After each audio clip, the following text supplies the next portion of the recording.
പച്ച കള്ളം പറയുക. മിനിഞ്ഞാന്ന് മുതൽ ആഹാരമില്ല, വെള്ളമില്ല. മെൻസ് കമ്മീഷന് വേണ്ടിയാണ് പോലീസുകാർ കള്ളം പറഞ്ഞു. എനിക്ക് നോട്ടീസ് തന്നു എന്ന് കോടതിയിൽ പോലീസ് കള്ളം പറഞ്ഞു.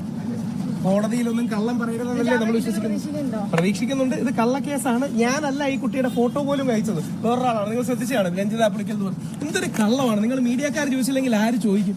2 ദിവസമായി നിരാഹാരം, 2 ദിവസമായി വെള്ളമില്ല, ആഹാരമില്ല, വെള്ളമില്ല, ആഹാരമില്ല. കഴിഞ്ഞ തവണ ഇതേപോലെ ഞങ്ങൾ നിരാഹാരം ഇടുന്നപ്പോൾ ഒരു 4 സുപ്രീം കോടതി വിധി മാറി ശബരിമലയുടെ.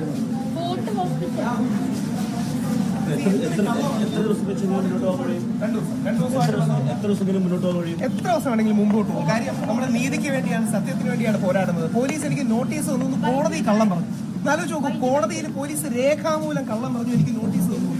ഇത് മീഡിയക്കാർ ചോദിച്ചില്ലെങ്കിൽ ആര് ചോദിക്കും? നിങ്ങൾ ചോദിച്ചില്ലെങ്കിൽ ആരാ ചോദിക്കുന്നത്? അതുകൊണ്ടാണ് മെൻസ് കമ്മീഷൻ കൊള്ളം. അതായത് ഞാൻ ഇന്നലെ ശരിക്കും ഞെട്ടി. പോലീസുകാർ കോടതി പറയുകയാണ് എനിക്ക് നോട്ടീസ് തന്നു, നോട്ടീസ് കൈപ്പറ്റാൻ ഞാൻ റെഫ്യൂസ് ചെയ്തുകൊണ്ടാണ് എന്നെ അറസ്റ്റ് ചെയ്തത്. പച്ചക്കള്ളമാണ്. എന്റെ വീട്ടിലാണ് പോലീസ് വന്നത്. എന്റെ വീട്ടിലെ CCTV വിഷ്വൽസ് ഉണ്ട്, നിങ്ങൾക്ക് കാണാം. ഒരു നോട്ടീസും എനിക്ക് തന്നിട്ടില്ല. പച്ചക്കള്ളം പറയുക. നിങ്ങൾ നോക്കണേ, വേറൊരാളല്ലേ ഫോട്ടോ ഇട്ടു, ഞാനാണോ ഫോട്ടോ ഇട്ടു? പച്ചക്കള്ളമാണ്. 2 ദിവസമായി വെള്ളം ആഹാരം കഴിച്ചിട്ട് ഇനി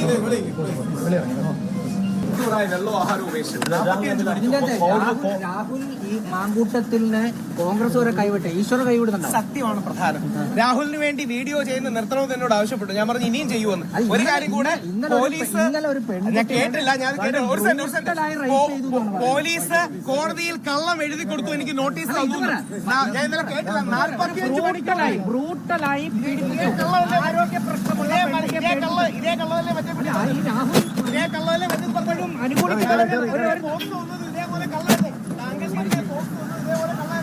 അങ്ങനെ ന്യായീകരിക്കാൻ നാണം തോന്നില്ലേ? സന്തോഷമാണ്, അഭിമാനം.